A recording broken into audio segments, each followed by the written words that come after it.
Hi, it's Stephen Molnar here, and I'm joined by Conrad Bobolak, who's the CEO and founder of Investors Prime.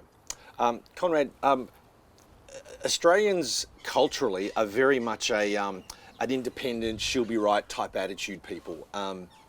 And often people think because they've bought a house and they see so much stuff on TV and in the newspapers that, buying another property or investment property is kind of the same. Do you want to actually tell us more about the real differences between a really successful investor and just the average person off the street? Yeah, definitely. And look, if you look at the stats, majority of Australians only have one investment property, if that. The reality is most people never invest in real estate. They end up with one house paid off at the age of 65. Asset rich, but cash flow poor. And most people ultimately rely on the government pension to survive, which is unfortunate because we live in probably the wealthiest country in the world, at least top 5. But I think in terms of lifestyle, especially with Melbourne, the most livable city in the world, 4 years in a row. And yet most people at retirement don't have the type of quality of lifestyle that they should have, given that they've worked so hard for it. There is a bit of a she'll be right psychology in Australia, and I think because we've been such a lucky country for so long, I think people have this notion that when they retire, the government should be there to support them throughout the retirement. She'll be right attitude. But the reality is now, especially with the younger generation, they want more. And I think with more information being available to people, especially with books and events or workshops or webinars, people getting more informed and looking at more options. And I think the biggest thing is if you're going to build a large property portfolio, you've got to set it up correctly at the beginning, and you want to make it passive. Mm-hmm. You don't want to have any involvement with this property portfolio long term because you don't want to create a second job for yourself. So what I teach a lot of my clients, and this is what I do personally, is I assemble a team of experts around me that can manage the whole thing for me, where I do minimum work. So what I mean by that is, a very simple example. You never want to meet your tenants or get involved in their lives. They're probably lovely people, but you don't want to be part of their life story, okay? So you get a property manager, you pay them the fee, property manager screens the tenants for you. Also, things like on your lease authority, empower your property manager to pay all associated expenses with your property.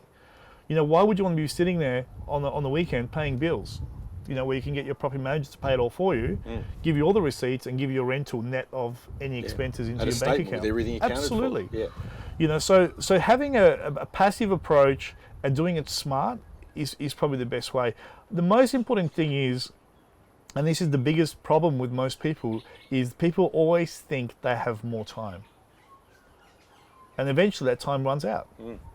And there is no more time, And I think the sooner people start investing in the right way, which means having the right psychology, having the right team of experts around them, having the right plan, and then having the right property selection methodology. The moment they start doing it correctly, and the earlier they start, the better they'll be the long term. And that's one of the key challenges is people wait for the right time in their life to start investing. And a lot of people say, well, the kids are still at high school, we'll get them through uni and then we'll start. They finish uni, let's help them with the first home, The reality is it's never going to be right in your life. You're always going to be mega busy. There's always going to be shit happening in your life. That's the reality. Just urgent things. You've just got to do it. Yeah.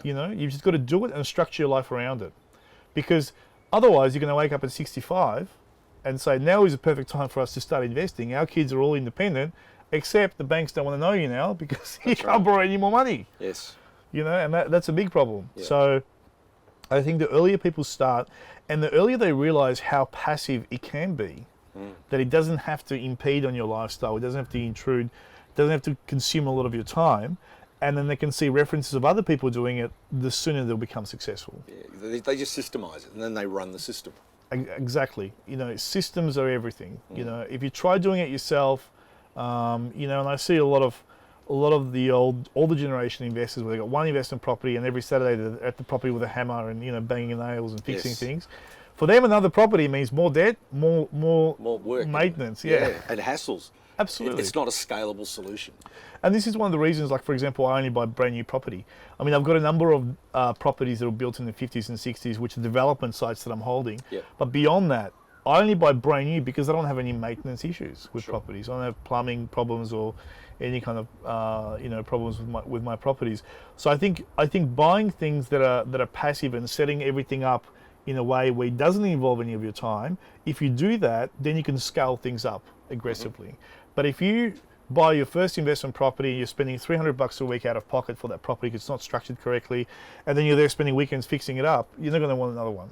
It's just not, Absolutely. it's not reality. Yeah. So doing it smart is the key thing. And I think that's the difference between novice investors and sophisticated or established investors. Okay, great. All right. Thanks for that, Conrad. Thanks. Thank you.